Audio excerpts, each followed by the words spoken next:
ঘড়ির কাঁটায় ঠিক রাত 10টা। আমরা প্ল্যানিং করেছিলাম 9টার সময় এবং 9:30টার মধ্যে আমরা যে যার মতো করে বেরিয়ে যাই।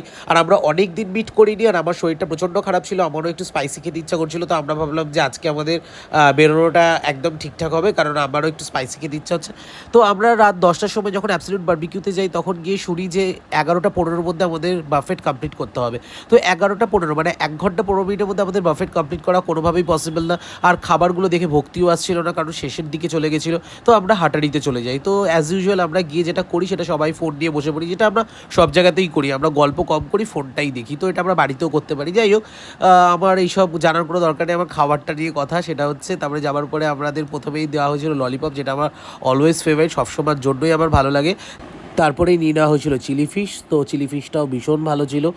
তো চিলি ফিশ খেতে খেতেই আমাদের মেন কোর্সের খাবার দাবার চলে আসলো। রাহুল দেখতে পাচ্ছ স্টার্টার এখনও দিচ্ছে, কারণ আমি একটু দেরিতে যাচ্ছিলাম আর কি। তারপরে ওরা নিয়ে নিয়েছিল যে mix fried rice, mix noodles.